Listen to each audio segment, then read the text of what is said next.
Each and every day, I'm given the opportunity to take what the world has to offer and turn it into something great. This world craves human interaction and expression, and something that I think that sets theater apart from other industries is that it inspires people to come together and experience that interaction. My name is Lauren Davidson, and I am passionate about the theater arts. I've chosen to broadly study theater in ISM because this program lends itself to the general study of theater. In ISM, we're expected to think creatively and innovatively, and at the beginning of this process, I was so stressed out with the idea of how can I make something innovative of theater. I felt like I was limiting myself because I was trying so hard to focus on minor details in this industry, but then with a lot of thought on the fact that theater is a group effort and is impossible to do anything successful in this industry without every component being executed well. So although being specific is important, in such an involved, independent career, I quickly learned that I would need to broaden my horizons. I want to begin by mentioning how strange conducting research for theater is, because theater is such a hands-on environment, and trying to find articles and works to learn from was endlessly difficult. Theater isn't one of those industries that you can just begin reading about and trying to retain the information. It requires a lot of practice and hands-on perseverance, and an ability to listen to direction and give that direction. There isn't a specific way to approach anything in the industry, which is why I really like it. When I speak of allowing creativity to flow, this is what I mean. No two performer or designer is the same. That is the biggest thing that I've learned when conducting my research. Every single person has a journey, and it is our job as a vessel in this industry to tell that story in a way that comes natural to us. One of the first things I learned was to trust my instincts and observe the people around me. That natural expression and creation was something that all three of my interviews viewed with high importance. With theater being so organic, I felt that it was important to remain responsive to that creative energy when conducting the interviews. I ran all of my interviews in a way that would allow me to leave knowing a lot about the professional and their journey and how they got where they are today. The first interview I conducted was with Noah Putterman, who is a professional director, performer, and is the presiding director of education at Casa Manana. This interview was so great in that it prompted me to question myself and the direction I was headed. It's actually what pushed me to broaden my topic study, because an idea that we kept coming back to was that of predictability. Nothing about this is predictable. No matter how much you plan and prepare, something else can and will always happen.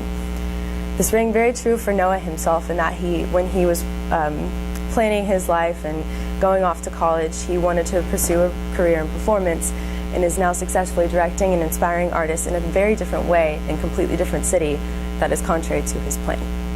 My second interview was with Brad Baker, who is the director and professor of theater at Collin College. Again, in our interview, we talked a lot about predictability and allowing creativity to work and going with the flow. With Brad, we specifically talked about his directing process. His sole focus is to tell a story that matters. He was so passionate about the importance of taking the talents that he's been given, whether that means actors or designers, and allowing them to do what they do best, create art. He feels that as a director, it is his biggest duty to go out of the way, create a backbone, and then let everyone else do the work for him. The most important thing is to tell a story, and whether that means inspiring others or helping others, there should be a story that speaks truth, maybe brings justice. Regardless of cause, there must always be a cause. My third interview was with Emily Kate Ivey, who is a 23-year-old actress and theater teacher at the acting studio in Keller. My interview with Miss Ivey was very different in the fact that she's young and trying to make it as a performing actress. The best thing I could have taken from her were her words of humility. She's easily one of the most vocally talented performers and singers that I've ever met that's in this DFW area, but has no idea about the talents that she possesses. She puts her most humble foot forward, and she credits that to all of her students that she works with. She works with middle school aged, mostly girls, because middle school boys don't really like theater, but she thinks it is her duty to inspire young actors and actresses, because they are what keeps this industry alive. And she is actually what has brought me to a place of humility and has turned my focus on using theater to affect other people and affect people's lives in different and creative ways. Although I've only conducted 3 interviews, my lack of interviews has taught me something very lovely, that this industry runs on a very strict clock, but also is the most spontaneously planned endeavor. What I mean by that is that there's very little to no free time for these professionals. I've always heard it said that when you set on making theater your career, it becomes your life. I never understood what that meant until I started meeting with these professionals and working professionally. Once you dedicate your life and passion to this business, everything around you becomes material. I was honestly so unaware of how busy these professionals are. It's not like they're working 8 to 5-hour shifts 5 times a week. Most of the work they do is spent in production for hours on end. My lack of interviews is a testament to that timing.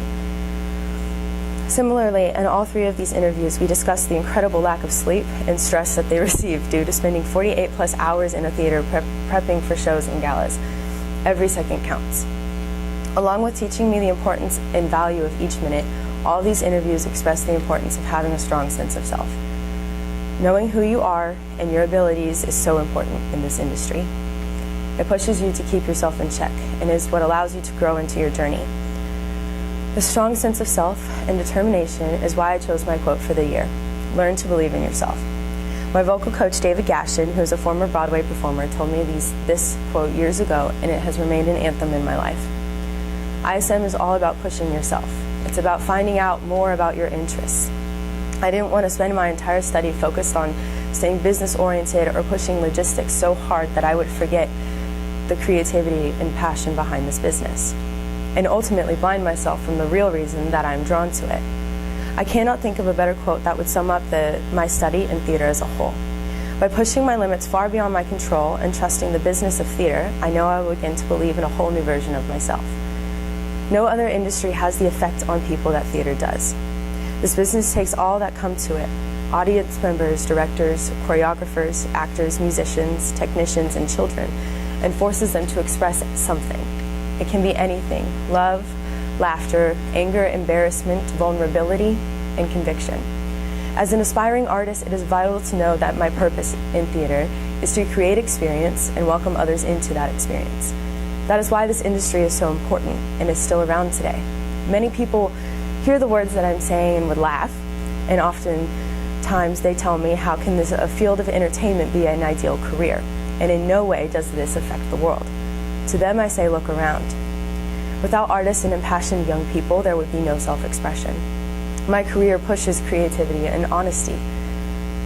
My career, running parallel with my time in ISM, now with an understanding of the vitality of time and the reiteration of humility, and remaining a light on your feet as to escape predictability and inspiring a strong sense of self, I'm in the most perfect position to make art.